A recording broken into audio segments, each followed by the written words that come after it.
About History series. The Dutch VOC companies struggle with Taiwan under the Ming Dynasty. So let's talk about Taiwan, but maybe not the Taiwan you're thinking of.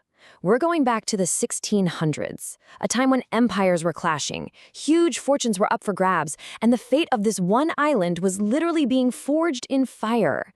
This is the story of a pirate, a company, and an empire all fighting for control. Okay, picture this. It's the 1600s.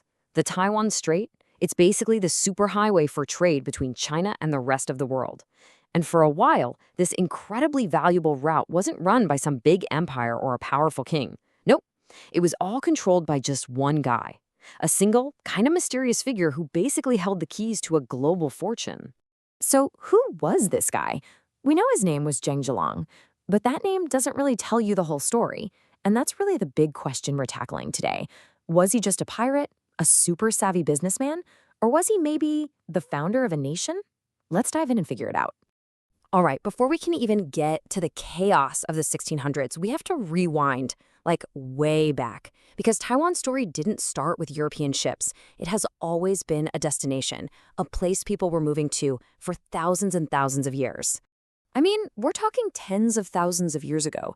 Back in the Ice Age, there was actually a land bridge connecting Taiwan to the mainland. So the first humans, they just walked right over. Easy enough. But then, the ice melts, the seas rise, and boom, Taiwan is officially an island. Then fast forward to around 4000 BCE, and you get another wave of people coming over from mainland China, this time by boat, and they brought new tech with them, like farming and pottery.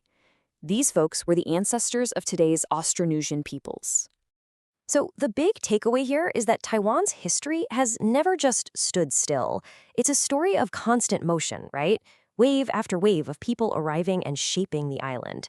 And it's this long history of migration that really sets the stage for the absolute clash of cultures that's just around the corner. Okay, so let's hit the fast forward button and jump to the 17th century. The world is getting smaller, fast. Trade routes are connecting everything. And this island, which had been kind of on the sidelines, suddenly becomes a super important piece on a new global chessboard of trade and power. And this is where you see the core conflict. On one side, you've got China's Ming Dynasty. Their official policy was the Haijin, or sea ban, which basically shut down most maritime trade. But on the other side, you had the Dutch East India Company, the VOC, and they are all about expansion. They were absolutely desperate to get their hands on Chinese silk and porcelain, which back then were like the iPhones of their day, the most valuable stuff in the world. And yeah, this wasn't just some policy debate. It got violent. The Dutch tried to force the issue in 1604 by grabbing the Penghu Islands, a key military spot for the Ming, but they got kicked out.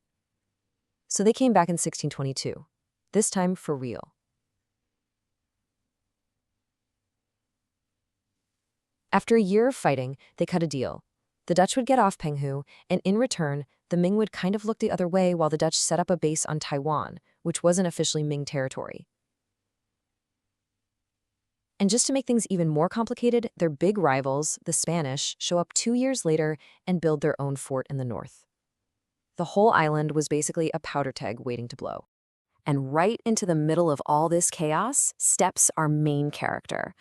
This isn't some emperor or a stuffy European admiral. No, this is a guy who looked at all this instability and didn't see danger. He saw the opportunity of a lifetime. Zheng Zhilong's story is, honestly, it's like something out of a movie. He starts as this restless kid from Fujian who just hated school. So his dad ships him off to Macau to learn how to be a businessman. And turns out, he's a natural. Super smart, picks up languages like Portuguese and Dutch, and ends up in Japan working for a big-shot merchant. Then, in 1625, his luck just goes into overdrive. His boss and another major sea lord both die. And that power vacuum, Zheng, who's only 24 years old, by the way, makes his move. He grabs control of their fleets and pulls together this massive coalition of traders, all under his command. Now, to really get Zheng, you have to understand this idea of a pirate merchant. Because back then, the line was super blurry. See, thanks to that Ming Sea ban, it all depended on the government's mood. If they said you could trade, great, you were a legitimate merchant. If they said no, well, you just ignored them, armed your ships, and became a pirate who took what they needed. It was that simple. And Zheng, he was an absolute master at playing both sides of that coin. So the stage is set, right? You've got the Dutch, who are just hungry for profit. You've got the Ming Empire, desperate to keep control.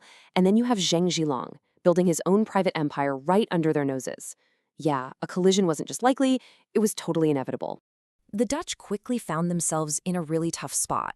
I mean, sure, they had their fort on Taiwan, but they still couldn't trade directly with China because of the ban. So all those valuable goods, the silk, the porcelain, had to come through middlemen.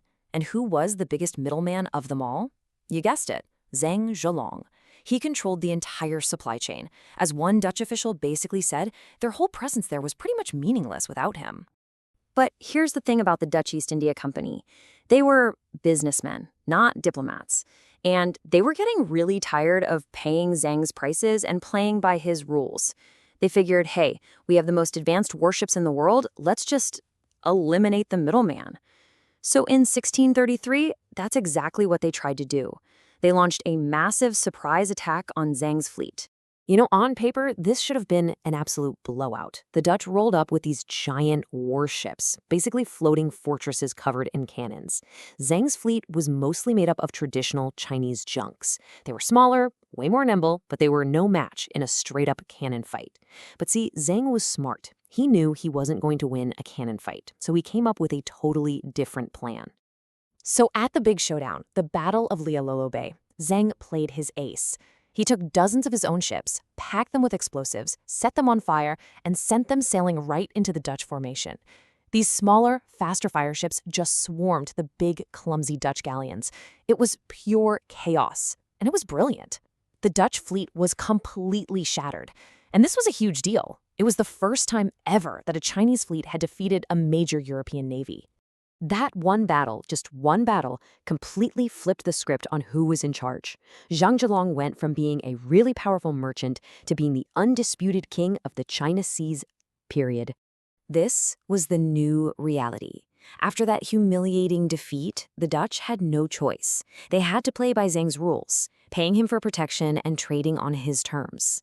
And what's kind of funny is that this created a weird sort of stability. With Zhang as the de facto sheriff of the Taiwan Strait, trade actually boomed for everyone, including the Dutch. This new stability, plus a really bad famine happening on the mainland, led to a huge change on the island of Taiwan itself. See, both Zhang and the Dutch actually wanted people to move there. They encouraged huge numbers of Han Chinese farmers to come over from Fujian to grow rice and sugar. And the result? The population absolutely exploded. We're talking from just a few thousand people to tens of thousands in less than 20 years. But, of course, there was a catch. The Dutch were still the official colonial rulers on the island. And when they saw this huge new population, they didn't just see farmers, they saw a giant new source of tax revenue. So they started piling on heavier and heavier taxes on the very same people they'd invited to come over. Get this, in just 12 years, the head tax, that's a tax on every single person, went up 15 times.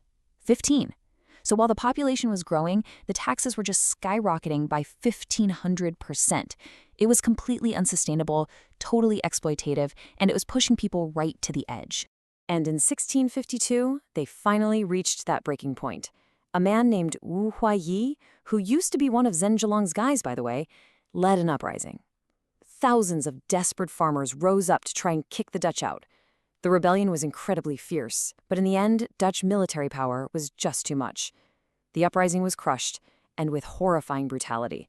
Some estimates say that 1 in every 5 Han Chinese settlers on the island was killed. So the Dutch won the battle, but you could definitely say they lost the war. They had just massacred a huge chunk of the population that they needed for labor and for taxes. Their authority was shattered, all the trust was gone.